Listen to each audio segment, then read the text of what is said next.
Yeah, today's conversation is going to be pretty much automation. We're all pretty busy people, and a lot of people are a little bit scared of automation because they feel like there's programming involved. We're going to show you certain levels of automation that you can achieve without actually doing programming.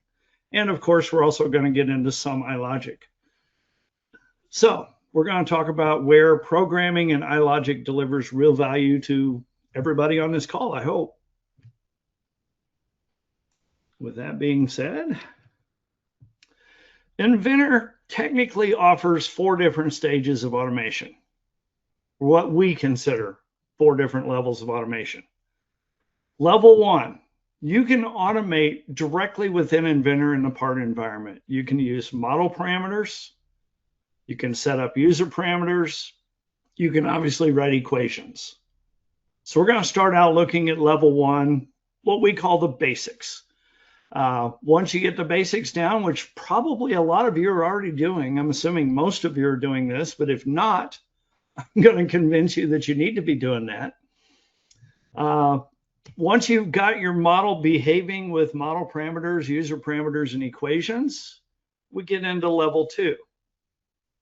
Level 2 involves iParts, iAssemblies, model states, and linking of spreadsheets. There are huge advantages of doing spreadsheet linking. I think there's huge advantages with iParts and iAssemblies. However, recently we have model states, which seems to be a very valid replacement for iParts and iAssemblies. I prefer model states because everything is internal to the model. If you do get into iParts and iAssemblies, I would suggest if you're doing that approach, publish it into the Inventor Content Center so the Content Center manages all the file names and file distribution. Level 3, which is where we're going to get into today, iLogic. We can do programming within Inventor. It is a user-friendly programming. It's not like learning C++ or Visual Basic or any other programming language, COBOL, Fortran, Pascal, any of them. iLogic is intended to be engineering friendly, so you don't have to be a programmer. So we will take a good close look at some iLogic. And if you get so deep into programming that you get above and beyond what iLogic is capable of doing, Inventor can also run VBA macros, custom add-ins, programmings through the API, etc. We are not going to be looking at level 4 today. I am by no means a programmer. So we're not looking at level 4 today. I'm just putting it out there that if you do get beyond iLogic, yes, Inventor can run external code. They do have a very nice API that code writers are working with. But those are the 4 levels or the 4 stages of automation. We're going to look at level 1, some level 2, and level 3 today. So going right into a demo, I'm not going to waste your time with PowerPoints. We're going to look at level 1, level 2, part of it, level 3. Again, like I said, we're not going to go into level 4. So let me get that off the screen. Let's get Inventor up here. And we're going to start at the beginning. I'm going to introduce one level at a time so we can discuss what you can do with it and pretty much how far you can go with it. Each level does have limitations, which is why people go to the next step. So we're going to start at the very beginning. Hopefully I'm not going to bore you guys too much, but we're going to start at the beginning and show everything. So this is a typical Inventor part. It's only got a half a dozen or so features. If I look at the parameter table is really where all the knowledge of your part is stored. If you haven't introduced yourself to the parameter table yet, you're missing out. Anyway, if I look at the model parameters, this is pretty much the way most people build parts, and this is the way they look when you're done building a part if you did nothing special. You'll notice I have all my D numbers here, D0 through D19. You can see where they're consumed. Some of these are in Sketch 1, some of these are in Sketch 2, some are in the ribs, some are in the mounting holes, some are in fillets, etc., etc. And you can see that the numeric input is just straight numeric input. I don't have any formulas, don't have any math, don't have any equations. This part really has nothing special in it, which, by the way, if you say File New Part and you build a part, you're pretty much going to have a look just like this. So the first thing I'm going to show you is how to add a little bit of intelligence into this panel. Because right now, if it wasn't for the Consume By section, I couldn't even tell you where half these dimensions are used. Little hint, I did not build this part. I just happened to be using it for a demo. I have no idea who built this part. But I see it's in metric. I see a lot of numbers here, like mounting hole, 3, 4, 2 millimeters. I have no idea what dimension's doing what. It's kind of all Greek to me at this point because I just don't know. If you're not the one that built it, it's kind of hard to tell what's going on. So what can we do about this? Well, let's take a look at it. A lot of times I will actually start at the part and say, where is what? So I'm going to look at the very first feature here. Right click, edit sketch. That tells me a little bit about the part. I can see it's an L shape that's been revolved. That's going to make that hub shape. But what you can do here is you can take any dimension that you want to control or be accountable for or set as a preference. You can take D0 here, 80 millimeters. I can double click on that and just very simply give it a name. I can call it a flange diameter. All you have to do is put an equal sign behind it to where your statement says flange diameter equals 80 millimeters. Now, I'm not changing the size of it. What I'm doing is I'm changing this D0 to where it says flange diameter. I'll do it again in case you missed that. I can come up here. I can call this a hub diameter equals 15 millimeters. What that's doing is it's renaming your D number to a name. Up here, there used to be D1. Now it's hub diameter. I could do the same thing for the heights here. I'm not going to be messing with the heights today. I'm just going to be messing with the diameters.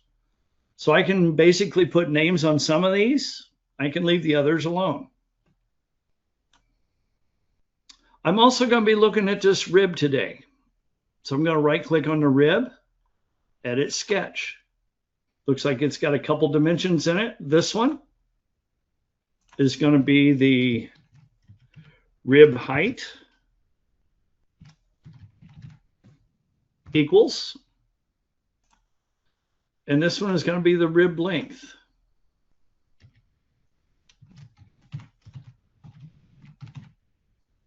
Rib length equals. Hit finish. So what exactly did I just do? Obviously, I did not change the model, but when I go to my parameter table, you will notice 4 of my D numbers now have official names on them. I found a long time ago it is much easier to track important information in your part with names than it is to try to memorize a bunch of D numbers. So there I've got everything named. And if these are important to you and the rest of the dimensions don't matter, they've got little filters down here. I can just say, show me the ones that are renamed. And it's only going to show those that have names on them. So now I've got the important information right in front of me so I don't have to hunt for it. I'm going to go ahead and open that back up to everything. Just a toggle switch, turn on and off as needed. So I've got everything named. I've got a toggle switch. I'm going to add a little bit of flange diameter. This thing's currently 80 millimeters. I'm going to add another 50% to it. We'll go from 80 to 120. So I change it to 120, hit done, and I'm out here looking at this flange. Now, your company may have certain rule criteria. I know every company in the world does. It could be something as simple as a bracket but you've got rules that go along with that. The more weight you put on it, the beefier it has to be. Just like this flange, the bigger the diameter, those ribs really need to go further out on that diameter. They're not going to support much out here on this outside flange. So if I'm going to make the flange bigger, it would be kind of nice if these ribs got bigger with it. That's what we call basically, design-based, rules-based programming. You want to write a statement in here that says, if the flange gets bigger, I need the rib to get bigger. Little things like that. It's not a big secret. It's just something we deal with every day. Well, the way this part was built from scratch, I'd have to go in here and change the flange diameter. Then I'd have to dig through the dimensions and try to figure out which one is the height or the length of the rib. It's easy when you named it, but imagine not having a name on that. You're trying to figure out which number to change to make that rib longer. And then if you do make it longer, how much longer does it need to be to go out like 75% of that flange distance? That gets into a little math issue. So how do we do that? Well, real simple. The way I like to do it, and I would highly recommend this, I'm going to add a user parameter. Now, technically, I can come up to this equation line and start typing in all kinds of math equations. Yes, you can do that.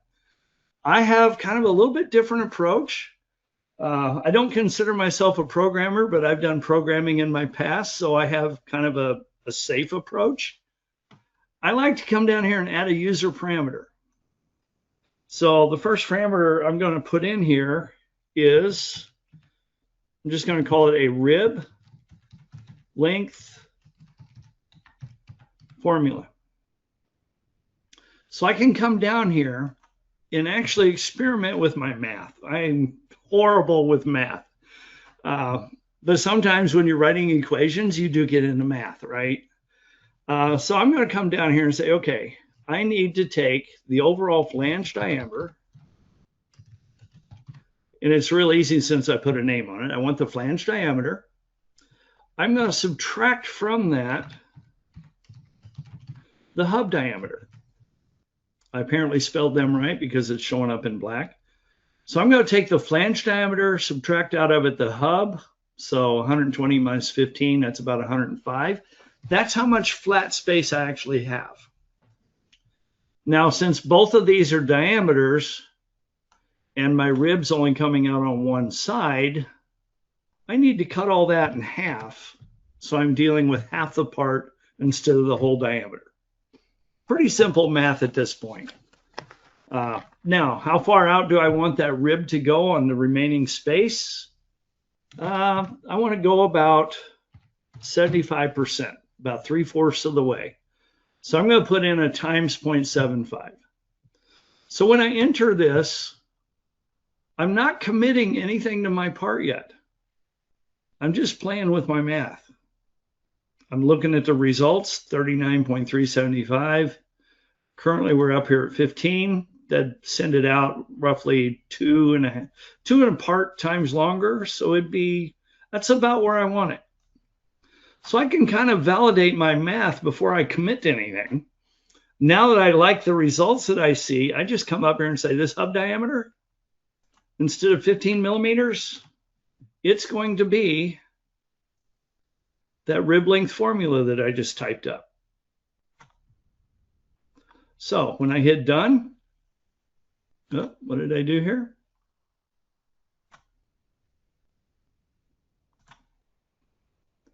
Rib length formula, millimeters.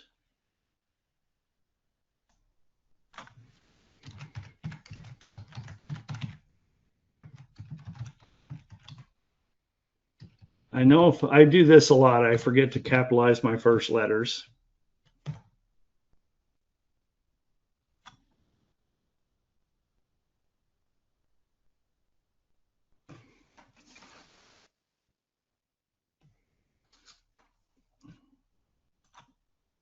Well, the number's coming up right.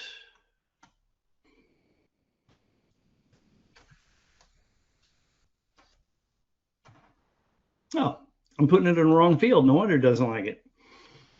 I need it here where the rib length is. It's 25. I'm going up to 39. I'm not paying attention today. So list parameters, rib length formula. Now it's happy with it. Yeah, it's amazing what happens when you try to shove it into the wrong box. All right, so now if you take a look at the part, I've got the ribs coming out 75% of that flat area. I always like to test my work. I'm going to set that to 80. Take a look at it. Yep, they're about 75% out. Let's go back to 120. And everything's working fine. So again, don't be afraid to put a little bit of math into your parts. Now, we've got the ribs sticking out. What about the holes? We've got all this flange space out here. It'd be nice to move those holes out, basically in respect to the ribs. So I'm going to look at the holes and see, what do I need to do to expand them out a little bit? So I'm going to come in here. Let's find our holes. Right there. And by the way, I could do it in the sketch like I did earlier. I'm also going to show you, you can rename your D numbers here. So I could basically come out here and say bolt hole. They're based on a bolt hole circle. That circle currently is 50 millimeters. So it's based on a bolt hole circle. So let's go down here and do some more math. Add another user parameter. And we'll just call this our hole formula. This one's going to be fairly easy. I don't even think I need parentheses. That's basically the flange diameter times the 0.75% that I used up here. Flange diameter times 0.75 comes up with 90. 90 is bigger than 50. It sounds about right. That should send them out here about where the tips of the ribs are. So let's tie it in. This is now going to be based on my hole formula. And now the holes are out there at the tips of the ribs where I want them to be. So you can do a lot of mathematics. And again, doesn't hurt to ever test. If I want to send this back to, where did we start? 80. You can see that the ribs and the holes are still spaced accordingly. If I drop it down to 60, they should drop inside even further. Yep, so they're doing exactly what I want them to do.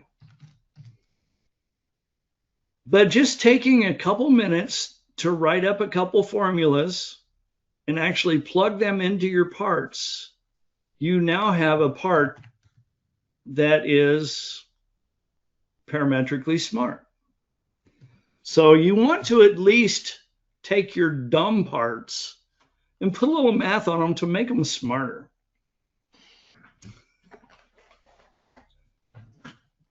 All right. Now, there's actually one other issue with this. We have a parameter in here, or an equation, a dimension, that is designed for the hole spacing. I believe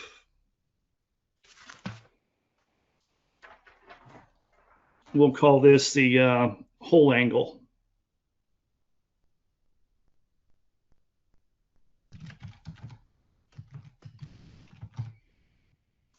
That hole angle, or actually that would be the hole count.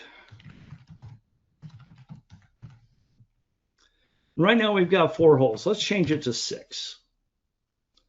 And you'll notice when I get in here, the holes are shifted and they're not centered between the ribs anymore. Well, whoever designed this, they came in here for these holes and they just simply put a dimension of 45 degrees away from the rib. Well, if you've only got 4 ribs and they're 90 degrees apart, the 45 degrees makes sense. Well, what if you go to 6 ribs or 8 ribs or 10 ribs or 12 ribs? This angle is going to constantly be changing if you want your hole to stay in the middle of the ribs. So I need to figure out some sort of mathematical equation for that dimension, D9, so I can basically make it smart. So let's take a look here. D9, we're going to come in here and just call this the whole angle. I always like to put a name on it. If I'm going to start messing with it, I name it. That's just standard practice for me. Again, you can name it in a sketch. You can name it here. It doesn't matter where you name it. You can give it a name. So anything that is becoming important to me, I'm putting a name on it. Anything I do that is mathematical based, I typically don't do it up here. I put it down here under user parameters. So we're going to add another formula. This is going to be our, the holes are called a pattern. So I'm just going to call this our pattern formula. You can name these anything you want. It's going to be a pattern formula. This is based on degrees. I'm actually replacing this right here. So what kind of formula am I going to write here? Well, we know the hub is 360 degrees. 360 degrees. And we are going to divide that by our hole count. So if we've got 6 holes, we're taking 360 divided by 6. Now, unfortunately, the holes in the ribs are using the same dimension. So I've got to divide that in half. Should end up around 30 degrees. Little hint, if you ever get red in here, because I'm doing degrees and counting, just put a UL in there and it'll be happy with it. So yeah, came up at 30 degrees. So right now our whole angle is at 45. That's kind of a problem. 30 sounds right for 6 degrees, for 6 holes.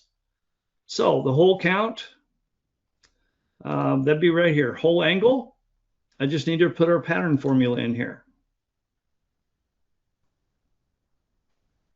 So if I condense all this, you can see which dimensions have become important in this part. And you can see all my formulas self-contained down here. So long story short, I'm doing all my math down here before I commit. I like to see my answers. Once I get the answers I'm looking for, then I just push it up here and put those formulas up in here. So let me expand this back down. So there's a ribbling formula. There's the whole formula. Whole angle, that's going to be our pattern formula. It didn't take, did it?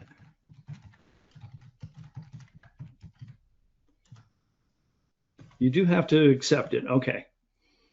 So, done. That looks pretty good. Again, never hurts to test when you get into math or when you actually apply your goods. I'm going to come in here and say, okay, let's go to 80 on the hub. Diameters are all working out well. Let's go down here and tell it we want 12 holes. That's looking good. It's dividing up evenly. Let's go to 8 holes. Looking good. How about 6? Oops.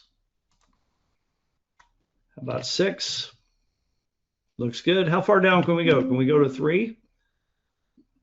Using my number pad here and it's not registering. There we go. Yeah, I can go down to 3 ribs. I can probably drop all the way down to 2. Not that I would do a hub with 2 ribs, but we'll start with 3. Now, a lot of times, as you're adding intelligence to your part, let's take it one step further. There are cases where 3 ribs is working fine. 12 ribs is working fine. What happens if one of your users comes in here and types in something like 20 ribs? You could start getting errors. Why is it having trouble with 20 ribs? Well, there's not enough room for that. They're getting too close back here at the hub. There's not enough space to put the fillets in. You just start having issues. Okay. So how do you tell your users which numbers are valid to put in and which ones are not? What if somebody comes in here and just puts in 14.5 ribs? That doesn't make any sense. You can't put in 14 and a half holes. It apparently rounded it off to 14. But yeah, how do you control your users? Real simple. Most people don't know this, but it's so easy to do. You can right click on any of these. You can do it down under user parameters. You can do it up under your model parameters. But you can right click and make it a multi-value parameter. When I say make this multi-value, you can make a list. 3 is acceptable, 4, 5, 6, 7, 8, 9, 10. Let's say when you get up to 10, you want to start spacing them a little bit. You don't want odd numbers. Maybe we want to go 12 and 14. You can pick and choose exactly what values you want to give the user to choose from. We'll let them go as far down as 3. We'll let them go up to 14. If they try to type in the unlucky 13, it won't let them. It's not on the list. So I've got these in the order that I want them, small to largest. That's a custom order. If you turn on allow custom values, they can still type in something that is not on the list. So you can add a little flexibility in here if you want. I usually don't. So we'll add that to the list and we'll say okay. And notice now you've got a pick list. So I could have 4 ribs. I could have 6 ribs. I could go up to 10. I want to double check and make sure I can go to 14 without it crashing. Yeah, 14 is acceptable. So I've given them a list of acceptable values that they can put in. And they all work. Let's just end up with 8. Now, why would I do this? Well, consider where we started. I started with a part that had 19 dimensions, and if I wanted to change anything in the part, I pretty much had to go line by line making changes. Now I've got a smart part here where I can change the diameter of the flange, let's say 120. Everything updates. I can come down here and say I only want it to have 4 holes in it. Everything updates. The ribs and holes are expanding themselves to stay proportional to the plate. So if I drop back down to 80, you'll see the holes and ribs all come in. If I drop down to 60, they come in even further. So I've built a lot of intelligence into the part, and none of this required programming. Yes, it required math, but it did not require programming. That's what I like about Inventor's intelligence. So this is kind of level 1.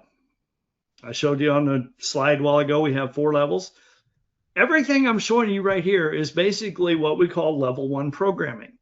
You can build a highly intelligent part just by getting into parameters, user parameters, and some basic math. Okay? Now, what are the limitations of that? I've got some PowerPoint slides coming up at the end where we talk about pros and cons, limits, and open-ended stuff. So hang around. You'll see that PowerPoint in a little bit. Now, let's say this is a wonderful system if you have a part. Now, what happens to most people is obviously, yes, we may make parts for a living, but most of us make assemblies for a living.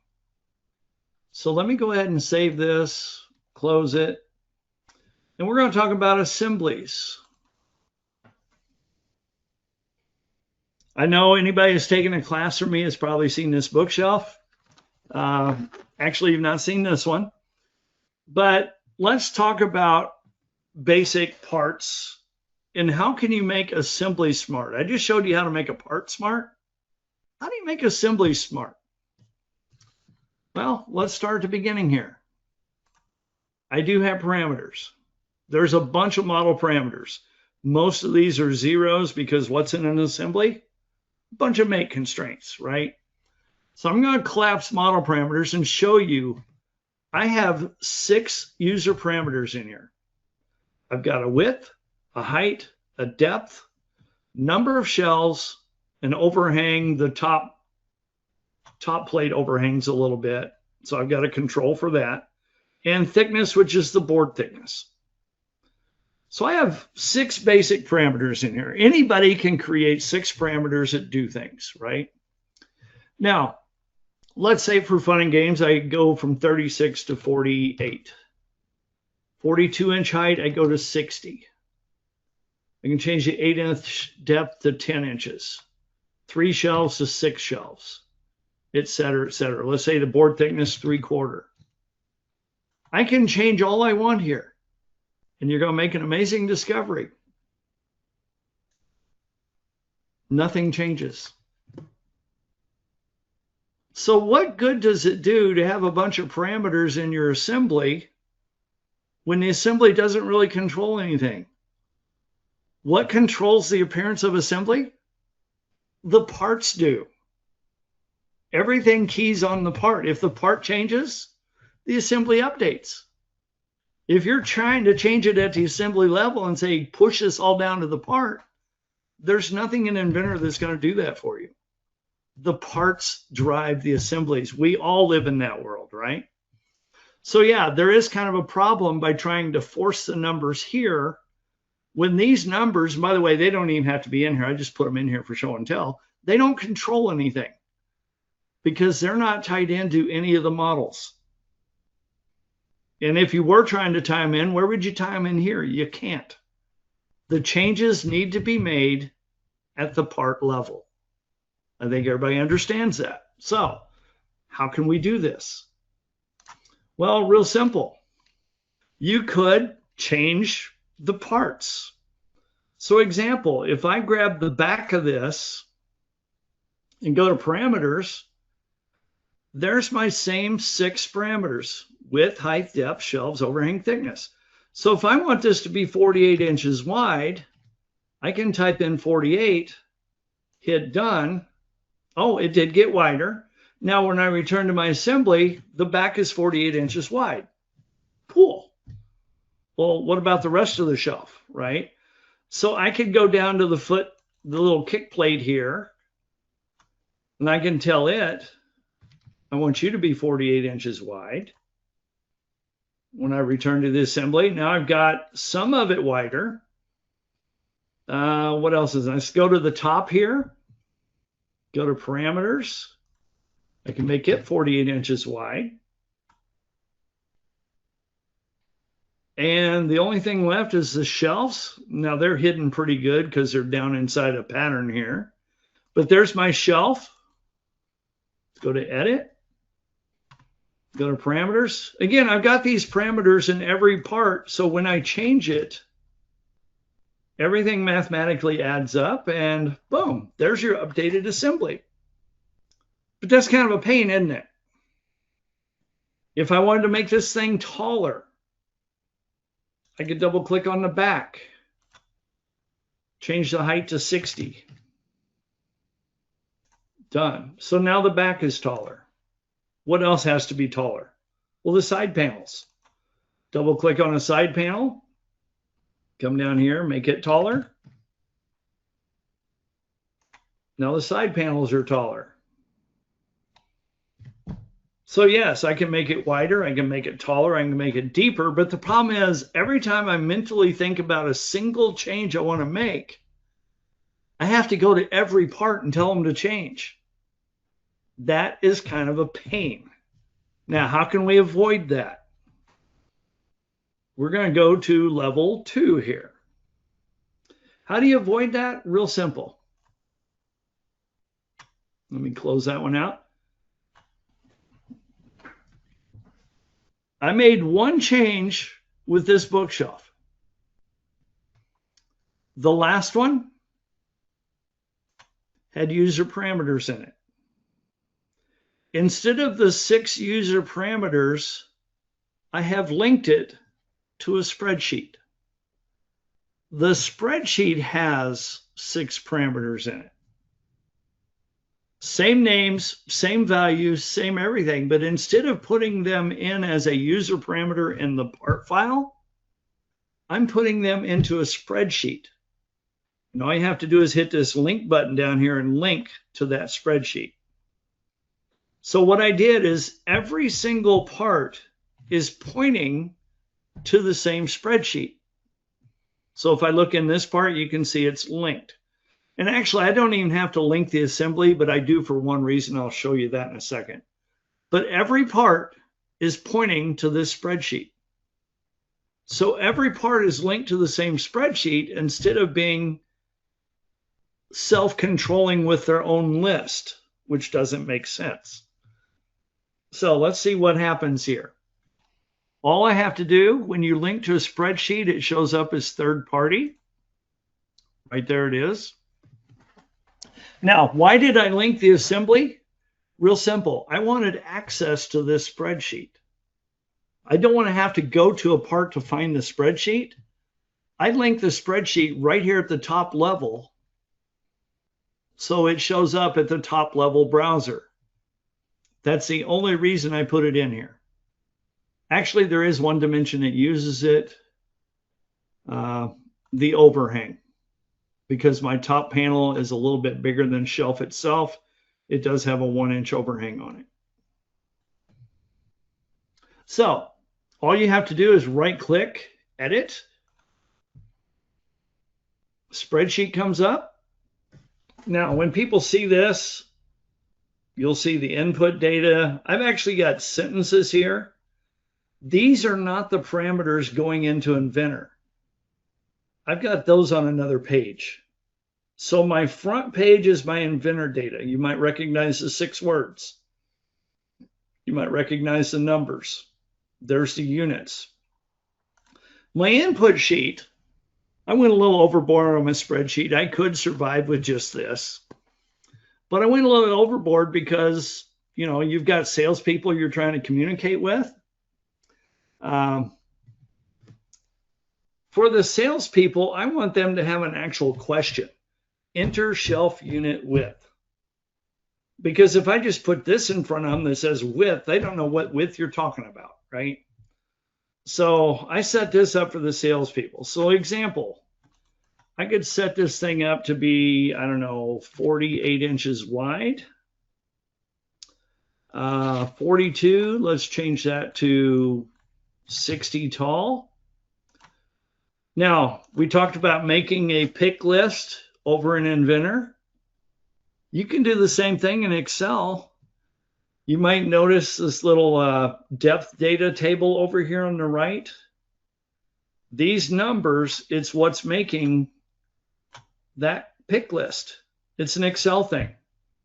I had to look it up on Google to figure out how to do it, but you can actually say, make a listing for this cell that comes from these cells over here. So all this stuff over here says tables. I had 3 of these controlled at one point in time.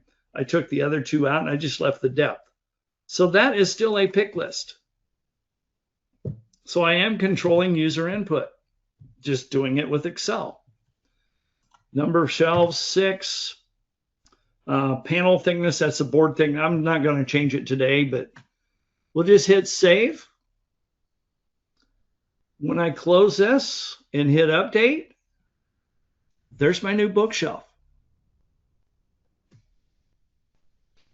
So it's exactly the width, the height, and the number of shelves that I asked for. Why is that convenient? It's real simple. It's single point editing. All I have to do is right click, edit. When the spreadsheet pops up, let's say I want to go back to 42 here, and let's make it 42 on both of them. When I actually will go back to 8. When I hit save and close, all I have to do is hit update. There's the new bookshelf. Too many shelves right now, a little bit crowded. That's all right, edit. Spreadsheet comes up. I just want to go down to 4 shelves. Save, close. Changing one spreadsheet is so much better than what I was doing with the last bookshelf, where I had to go in and address every single part. Nothing's really changed. The big thing is, instead of having user parameters in every part, just link them all to the same spreadsheet. Then it makes a whole lot more sense. So hopefully that'll make sense to you guys. I do have another example of that. A little bit more complex. I try to start out simple to show you that you can start simple yourselves. You don't have to get deep into this to experiment. Get deeper the more you learn. So just give an example. Again, this is still level 2 spreadsheet use. I have this entire tower. I can tell people what this is. This actually came in as a customer request one day. They do cell phone towers. Their cell phone towers are basically several sections. This is a midsection. These are all stacked on top of each other. If somebody wants a 60-foot tower, they may have 3 20-foot sections. Each section progressively gets smaller as it goes up. So just to give you an example,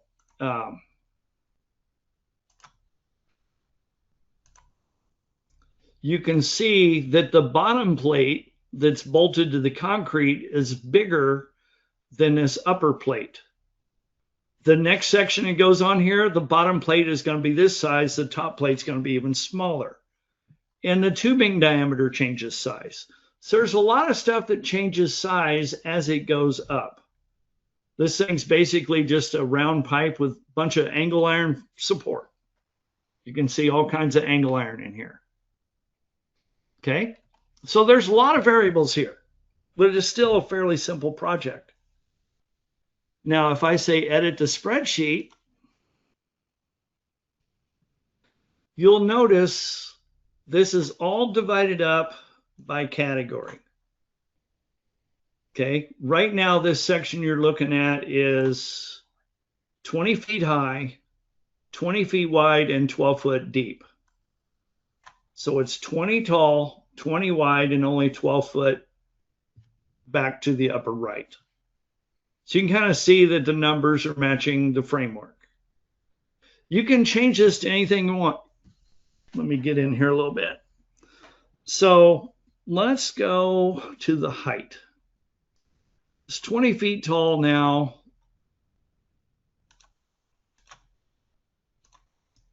I want to go, let's make it taller. Let's make it 28 feet tall. And then again, they've got this set up for feet and inches. I just want feet. I could put inches in here. I'll do that in a little bit. So we're going to make it 28 tall. Instead of 20 wide, we're going to go 16. Instead of 12 deep, we're going to go 18. So it's going to be more squarish. 16 by 18, only a lot taller. Here's that base plate I was talking about. And you notice this is divided up by componentry. So some parts are reading numbers from part of the spreadsheet. Other parts are reading numbers from different parts of the spreadsheet. Actually, they're all reading from this listing right here. But you could have it divided up for the salespeople or whoever's putting in your user input, divided up to where it's important. This is the overall section size. The base plate. So the base plate on this level, since say we're going up, instead of 1.4, it's going to be 1.0. Actually, let's go bigger. Let's go 1.8. We'll go up on that. Let's say we're making a section to go underneath the other section. So 1.4 becomes 1.8. The pipe hole size, instead of 8-inch pipe, we're going to use 10-inch pipe. Now this is the top plate. It's currently 1 foot. We're going to make it 1'4".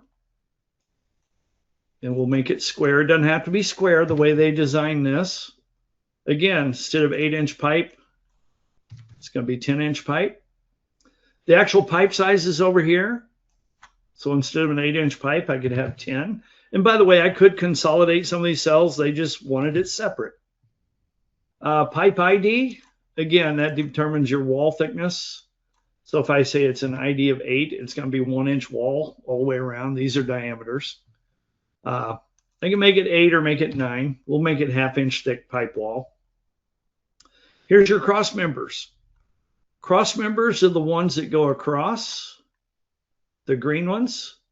The cross X members are the ones that are doing the cross supporting, the red and the orange. This is the type of angle iron you're currently using is 4x3. Let's say it's going to be 4x4 angle iron. And down here, maybe this is going to be a 4x3. Again, wall thickness. So they basically put everything in one huge spreadsheet, divided up to where they could input the entire requirements for the entire structure in one spot.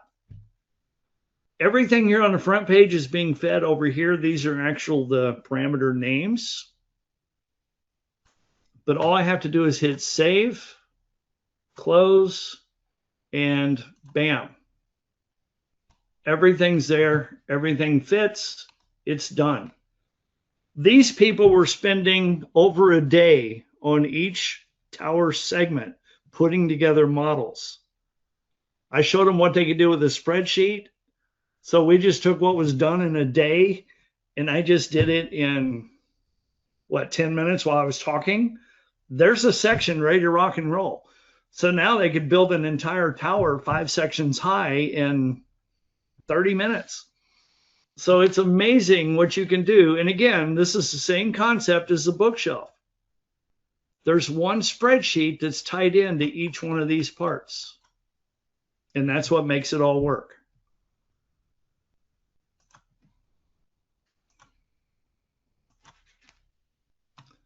Now, moving on to phase 3, iLogic. Why would we get into iLogic? Well, there's things you can do with iLogic you can't do with just mathematical formulas. Example, let me try to show you what I've got here. Bunch of assembly parameters. Here's my important stuff at the bottom under user parameters. I am not tied into a spreadsheet. I'm doing everything here with iLogic. A little bit of different approach. But just to give you an example, I'll show you the code here in a second. But this switch right here, light duty or heavy duty. One little decision the user makes sets up criteria for the bookshelf. Example, first thing I'm going to point out, if I go to heavy duty, you might notice your boards get thicker.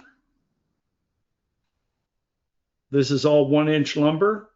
It's kind of hard to see. Actually, let me just go to something a little bit more visible. Particle board works. Yeah, that's not too bad. So we've got 1-inch lumber here. Heavy duty. If I go back to light duty, you can see the boards are a lot thinner. So heavy duty uses thicker boards. Light duty uses thinner boards. There's also something else going on. I'm sure everybody has put together one of these bookshelves before that came from one of the box stores. Wally World, Home Depot, Lowe's, whatever, right? You guys have all seen these little plastic clips, right? So if you order and buy the light duty shelf, you're getting cute little plastic clips.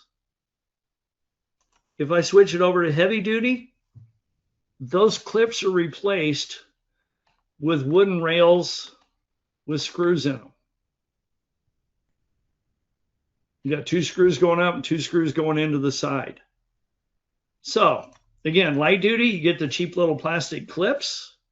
Just switching it over to a heavy duty shelf, you actually get hardware and rails and real wood in your shelf, right? That's a good thing. But again, all that is completely automated. You can't do that with a spreadsheet. I'm actually swapping out components. Okay, that's where iLogic comes in. I've got iLogic telling it, what kind of, I actually made a transparent version when I was building it so I could see everything and make sure I was doing it right. Then if I want to go into actual wood, I can switch it to a type of wood, painted, particle board, pine, etc. So I've got a rule for that. I've got a rule, light duty, heavy duty, etc.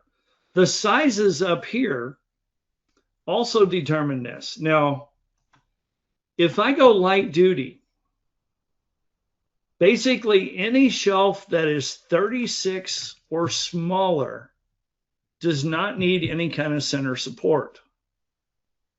If I go up 1 inch in the width to 37, it's smart enough to know that it's going to add this center support to keep these shelves from sagging.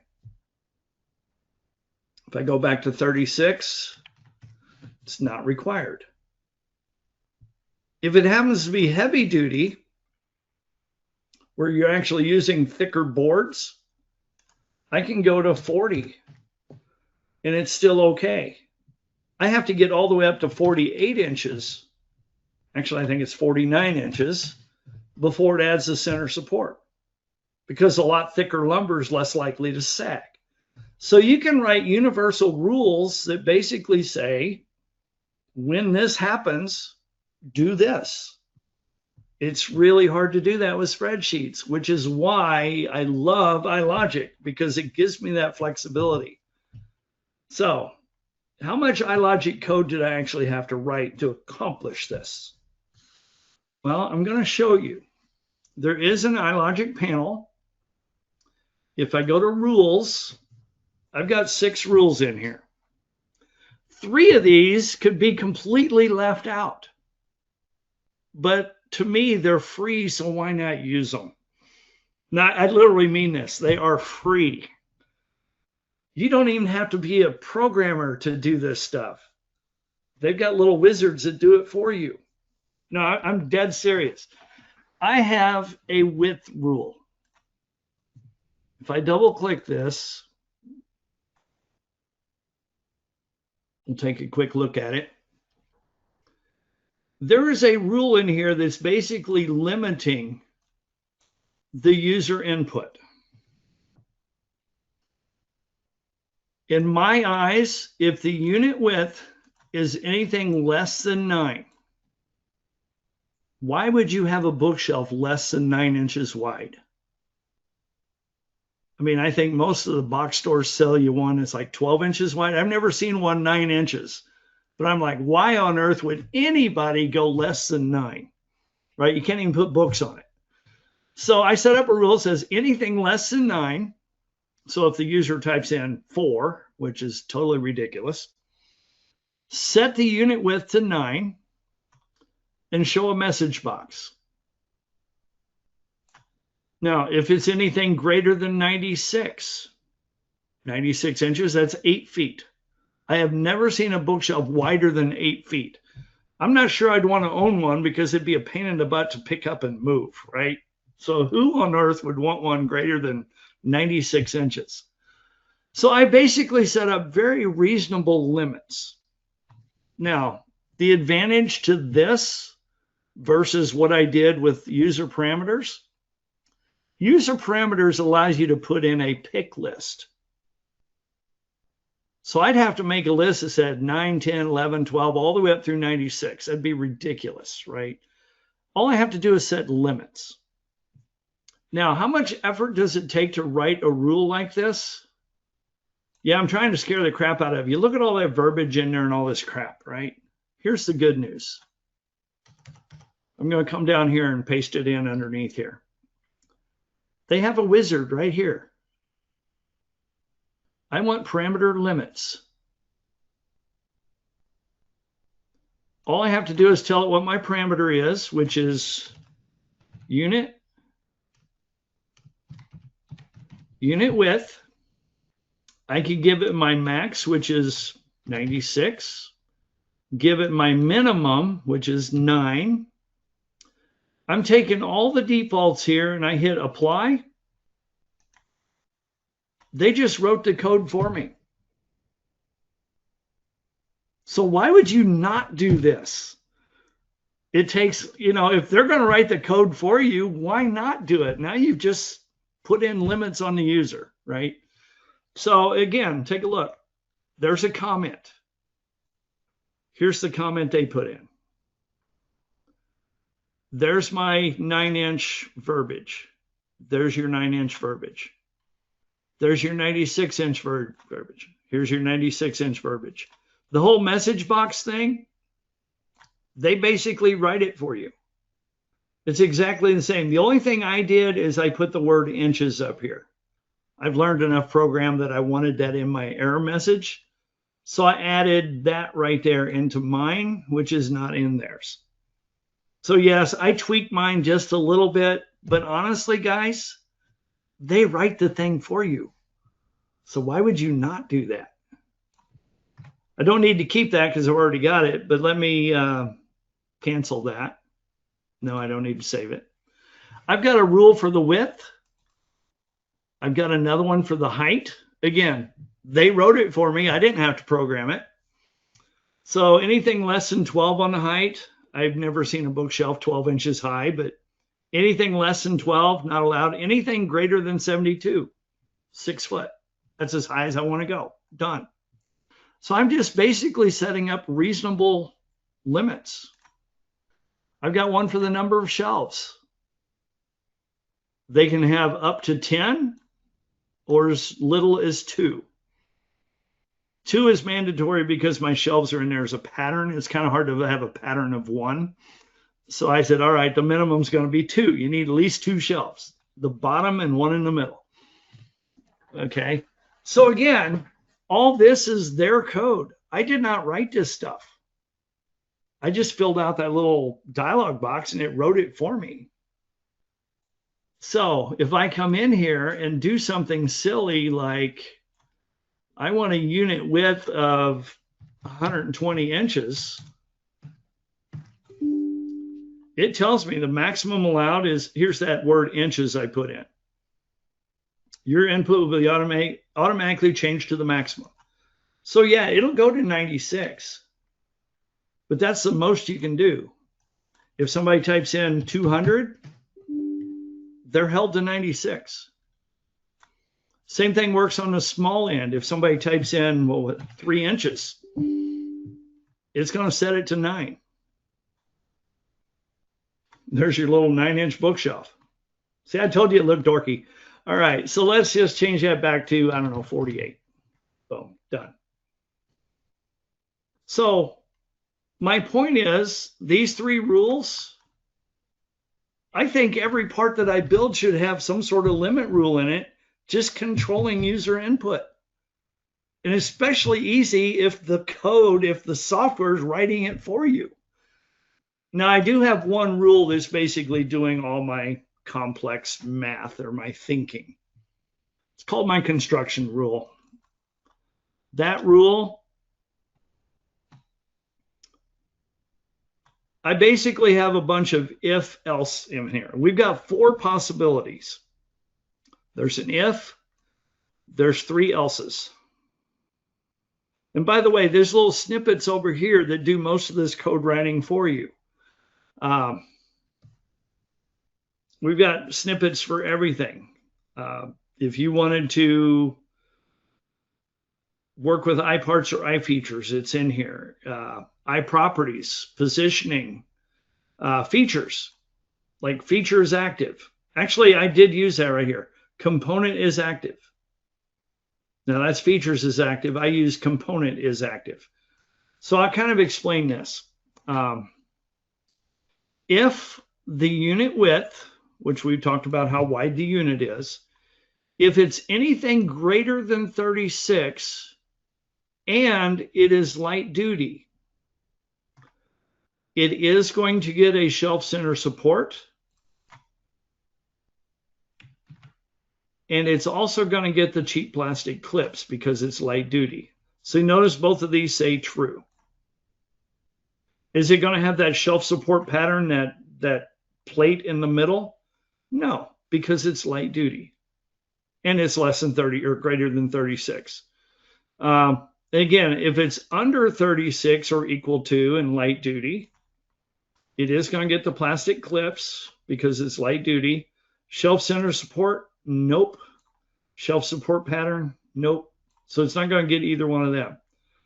Remember the other number I said, if it gets over 48 and it's heavy duty, under 48 and it's heavy duty. So basically, all these true false statements is telling it what to do if that condition is met. You notice both of these that say light duty, the board thickness is 5/8. Both of these that say heavy duty, it's 1-inch board thickness. So basically, this one line is their criteria. Everything else underneath it is what you want to happen if that criteria is met. So we've actually got classes on how to write all this if then else statements. I've also got another source for you. But that's how it works. This one here, because I'm running all my iLogic at the assembly level, this is parameter to part rule. It's taking everything I'm doing at the assembly level and it's passing it down into the parts. So the unit width is going to the shelf foot as unit width. So as these change, the blue ones are the assembly level. They do color code everything for you. The blue ones are the assembly level. I'm basically passing them down into the foot, the side, the top, the back, the shelf, and the shelf center support. So anything I change at the assembly level automatically gets pushed down to the parts. I don't have to open up the parts and change it there. The iLogic's doing it for me. This is the longest code I've got in here, but basically it's the same stuff over and over and over and over again for each part that's in my assembly. It's really not that hard to write. Actually, what I did on most of these is I did a copy paste. And that's why I realized this morning that this should have said shelf because I forgot to change it. Anyway, that's how it works. I've also got a cost calculation, but long story short, whatever you change in here, even though it looks like a regular number you can type in, I have rules that are restricting the input. Fair enough? All right. Another way of doing it, you notice I spent a lot of time going in here and playing with numbers and all that.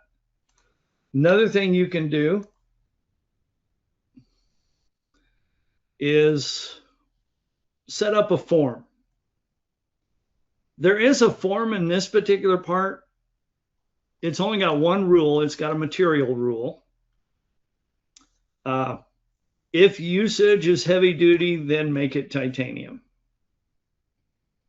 If usage is medium duty, then make it silver.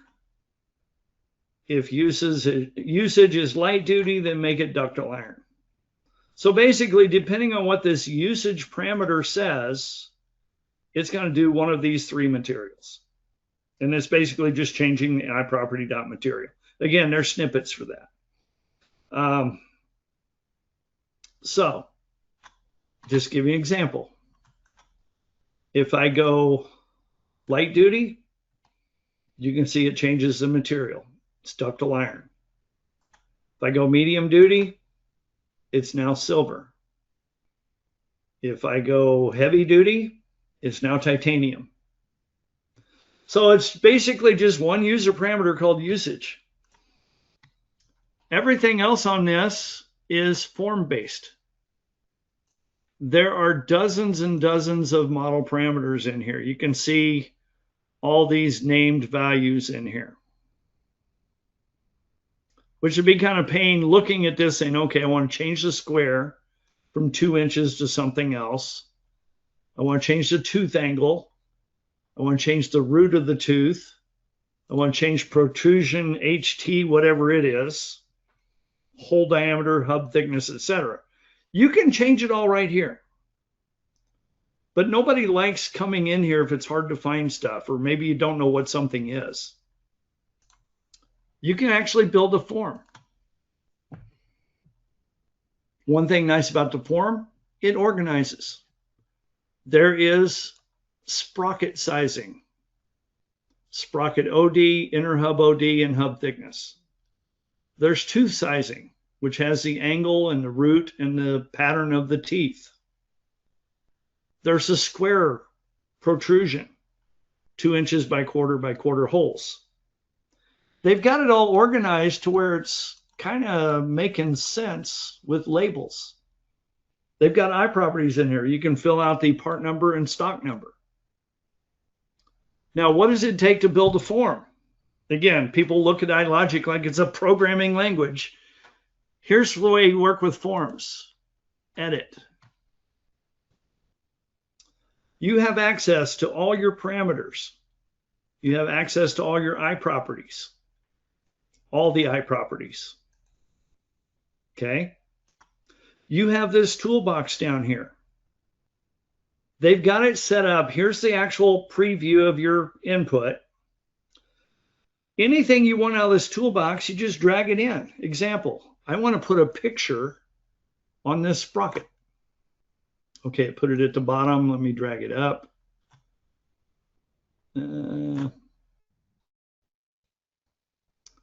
Sometimes it doesn't land where I try to drop it. Come on, put the picture up here. Come on up.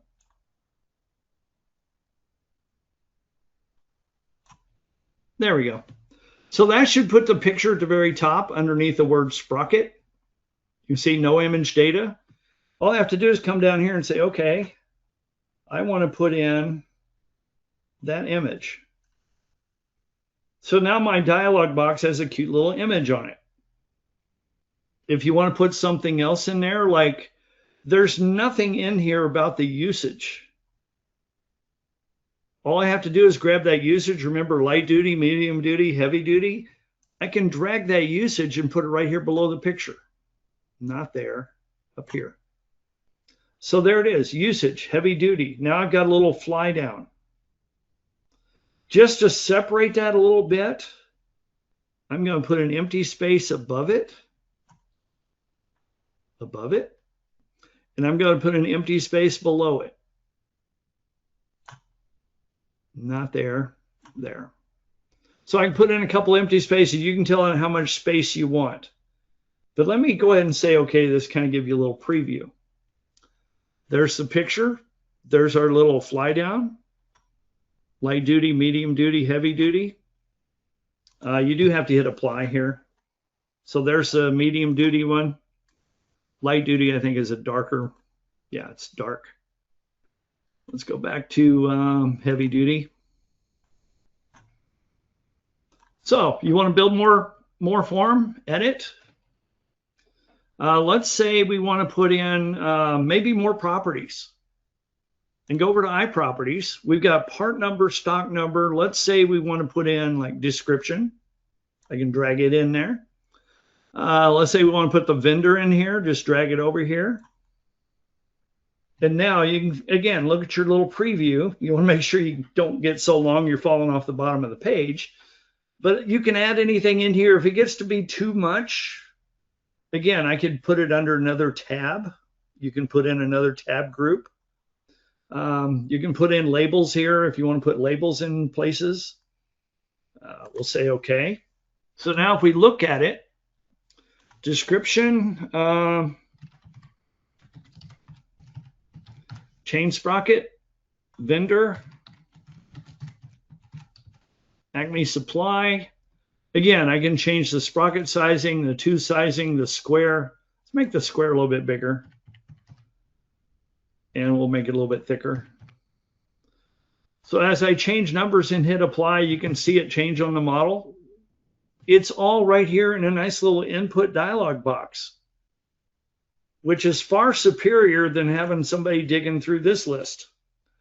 Even though I spent all morning talking about this list, iLogic can give you an actual form, which makes it a lot easier for people to put data in. So hopefully that makes sense.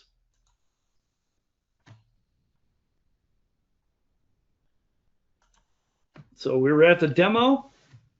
Now, Level 1. Let's take a look at the pros and cons here. We looked at parameters and equations. The pros, and I'm probably missing a bunch. I made this list yesterday, so no programming required. Just a little bit of math. It's all self-contained within the part file. So when you say file save, it's one part file. Everything is internal. Some control of user input. You can make pick lists, like I did with the number of ribs, right? And it's got immediate results. Positive return on investment. You have very little investment to actually get immediate results out of your parts. It's hard to argue that one. What are some cons about level 1? Well, it's not really effective with assemblies. As I showed you to the bookshelf, you got to change one part at a time. So yes, there is a con about level 1. It's not really effective with assemblies. Let's look at level 2, linking to a spreadsheet. What are the pros and cons there? Pros, we're still not into iLogic, so no programming required. It is a single source of data used with all the parts. We're all comfortable with spreadsheets. Some control of user input. So I did a pick list, but I did it with Excel, not Inventor. Just a different place. Are the results immediate? I believe so. Linking parts to a spreadsheet is very easy from what you gain on the back end. Definitely a positive return on investment. What are the cons of linking to a spreadsheet? You have one more file linked into your assembly. Yeah, that's true. I don't think that's a negative because an assembly is going to point to 20 parts anyway. At a spreadsheet, now it's pointing to 21 parts. I mean, who cares if it's pointing to a spreadsheet? It's pointing to all the parts anyway. So I don't see that as a huge con. But yes, it is one more file you have to manage. I'm not going to argue that. Level 3, iLogic, pros and cons. And I made a short list here. It's much bigger than this. Pros, full control of user input via rules that you write. Full control of user limits. I just showed you 3 limit rules: width, height, and number of shelves. We have if, then, else capabilities. If the bookshelf gets wider, you have to have a center support. No ifs, ands, or buts about it. The user's pretty much got to accept it the way it is. You can do part placement and suppression, which you can't do with spreadsheets and other alternatives. Easy entry forms. I just showed you a form. Just drag and drop on the forms. Again, if you think about the code in the background, I wasn't writing code. I was just dragging and dropping toolbox items. So a lot of this stuff I'm doing without actually physically writing code, which I love. So I don't have to be a brainiac on code. What is the cons? Well, you're getting into iLogic programming, and some people see that as a big threat. I'm hopefully showing you enough today that iLogic shouldn't be something you should be scared of. Try it. You really have nothing to lose. All right. Other iLogic webcasts available. I pulled this off our website yesterday. There are 4 other videos on our website specifically on iLogic. This third one here, getting started with Autodesk Inventor iLogic, that was what I was going to do with my webcast until I realized that Forrest had already done it. I didn't see the point of having 2 how-to videos, so I just made mine different. But if you want to learn iLogic without actually taking a class, I would say start here with this video. He gets in pretty straightforward on the code writing. And there's others here as well. I think most of these are written by Forrest.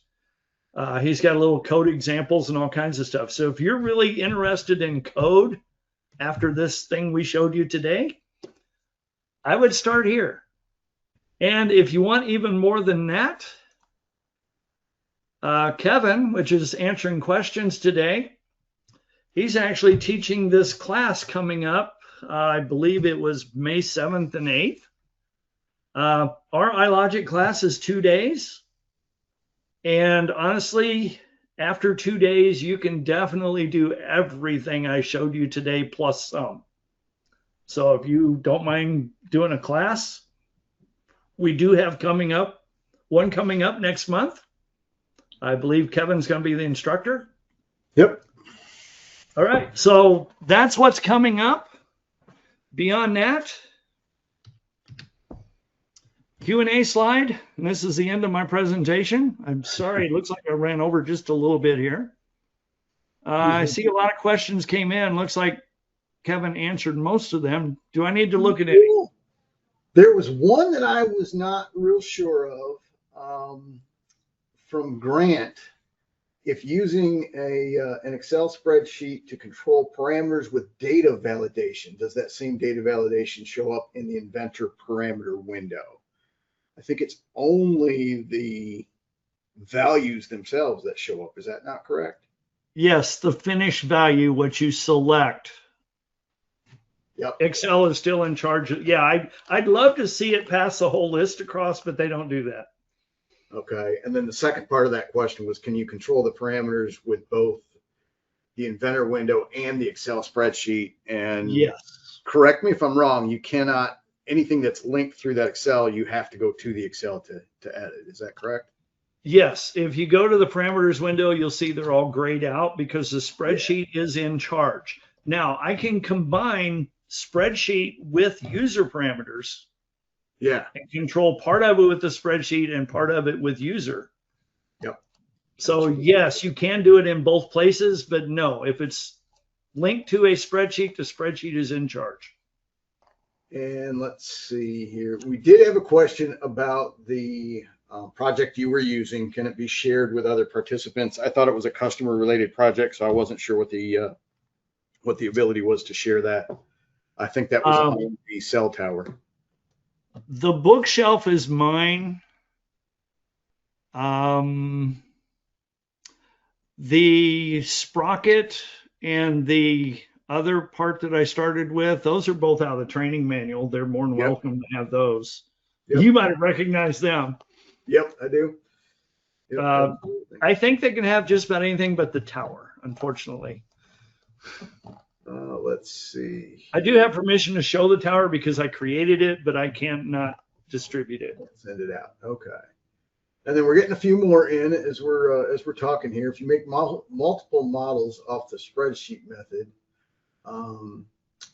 how do you keep previous models from changing when the next one is made? Good question. Yeah. Go right ahead. If you have anything iLogic, I'm going to start backwards. If you have an iLogic assembly, iLogic has an iLogic copy, which will copy an entire project with all the code in it. So if you need a second one separated from the first, there is an iLogic copy that will copy the whole package with the code, which is wonderful. If you do a spreadsheet part, and a lot of people's like, yeah, I changed the bookshelf to one size, now I needed another size. I use the Vault copy design, or if you don't have the Autodesk Vault, you can use the Inventor Design Assistant to copy an entire design. And that spreadsheet does get copied with the design. So hopefully that answers that question. You can add anything you want, Kevin, if you want, but I think we covered it. Let's see here. Do we have a course on creating an Inventor add-in? That we do not do. We could assist possibly through a customization project with creating an add-in. We have developers on staff that do that, and we've written a lot of code internally. I know they do engage with customers once in a while, but that's working through the sales department. And when changing the sizes, is there a way for iLogic to rename files so it's not overwriting the existing? I believe you can do that. They actually have iLogic code now that interacts with Vault. And if Vault has automatic file naming turned on, then yes. And copy design and such, yes. I've never done it directly myself, but I believe the code is in there, yes.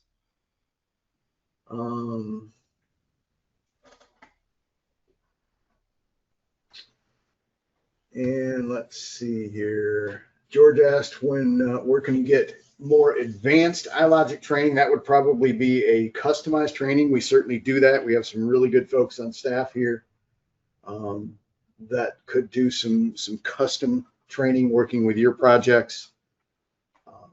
That's something that can be done easily. Let's see here. How do we go about, and I think you actually answered that one already, how do we go about using parts that are tied to code but are used in more than one assembly? And again, I think that's that iLogic copy, creating the same part with the same code, different name. Yes, and we didn't mention it. Like I said, the intent here was not to teach iLogic, but you can have rules that are internal or external. An external rule can be applied to hundreds of parts. Yep. Let's see here. Just keep the code external. That is absolutely true. Managing multiple assemblies controlled by a spreadsheet.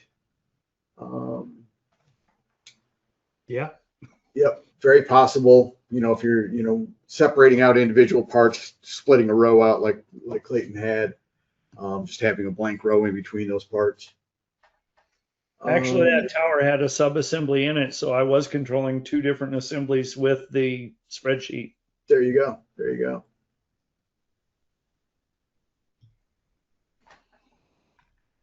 If we happen to miss any questions, we got quite a list here, but if we happen to miss any, we will be reviewing this list after this webinar. We'll email you any answers that we might have missed. Yeah, a lot of questions coming in here. And I know we're getting later into the setup here. Yes, Kevin, you can save an iLogic part or assembly template, and you're basically go in, create your code. You're not going to have any necessary model geometry. You're basically just going to have the code, depending on what you want to do. And you can do that with the drawing template. All of those are possible. And then that way, when you start a file from that template, the code already exists. You may have to go in and edit, adding different parameters or whatever. Then again, you may have code that's already got those parameters, and obviously you can save those parameters in your templates as well.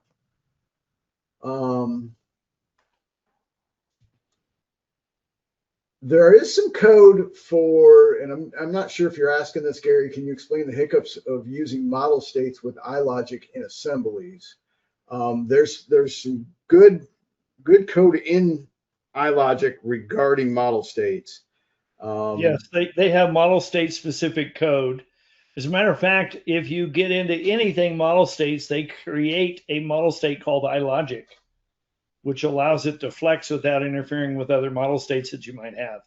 There you go. Let's see. Can the forms be saved into Vault? The forms are actually saved in the files themselves, so that's where you'll see those forms. Yes. And then if you do copy design on a particular assembly, obviously that form is going to go with it. Yep. Let's see here. There's lots of extra questions. So